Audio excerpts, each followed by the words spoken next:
पितृ विसर्जन अमावस्या का क्या महत्व है, आइए समझते हैं पंडित जी से। पंडित जी, पितृ विसर्जन अमावस्या हर साल मनाई जाती है पितृपक्ष के आखिरी दिन, इसका महत्व क्या है? आज हम बात कर रहे हैं पितृ विसर्जन अमावस्या की।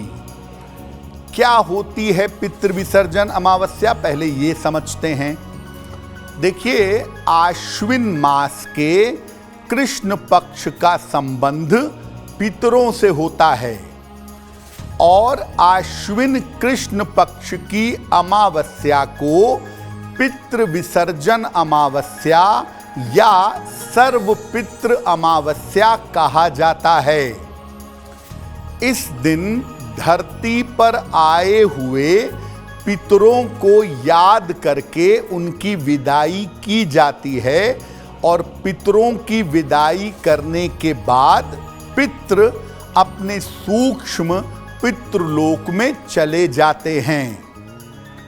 अगर आप किसी कारणवश पूरे पितृपक्ष में अपने पितरों को याद नहीं कर पाए हों, उनकी उपासना नहीं कर पाए हों, तो केवल पितृ विसर्जन अमावस्या को उन्हें याद करके दान करने से और निर्धनों को भोजन कराने से पितरों की आत्मा को शांति मिलती है।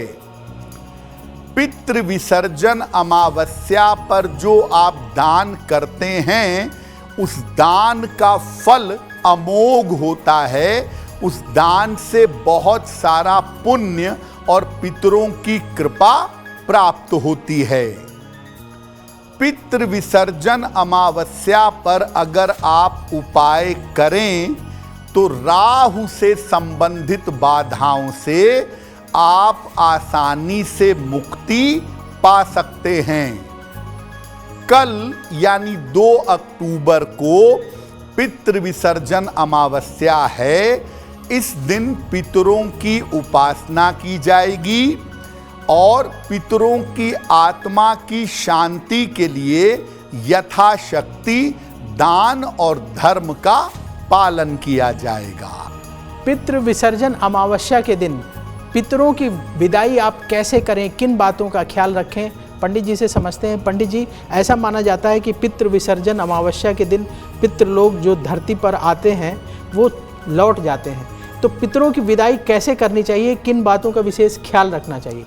अब ये जानते हैं कि पितृ विसर्जन अमावस्या के दिन पितरों की विदाई कैसे करेंगे।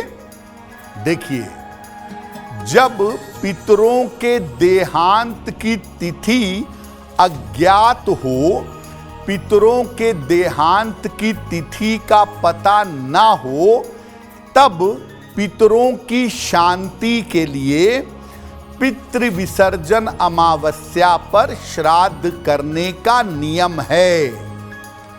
और दूसरी बात यह है कि आप अपने सभी पितरों की तिथि याद नहीं रख सकते।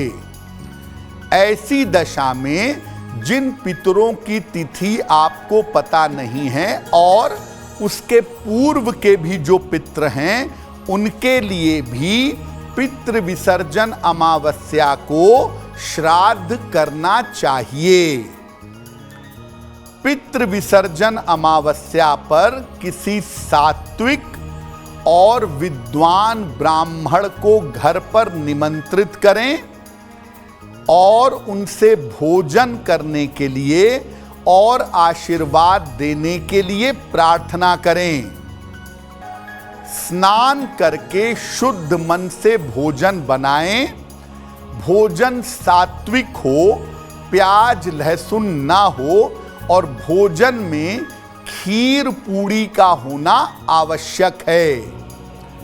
भोजन जो आप ब्राह्मण को कराएंगे और अपने पितरों का जो श्राद्ध करेंगे, उसका समय मध्याह्न का होगा, यानी दोपहर का होगा।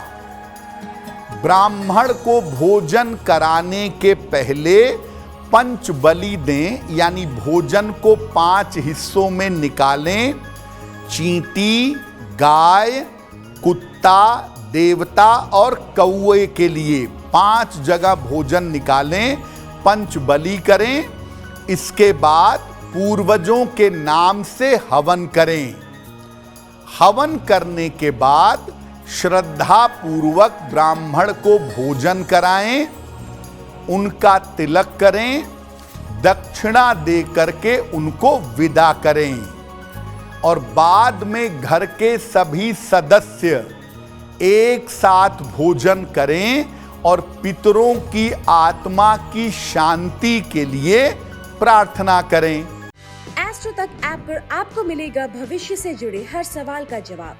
डाउनलोड कीजिए एस्ट्रो तक ऐप और चुटकी में जुड़िए इंडिया के बेस्ट एस्ट्रोलॉजर से।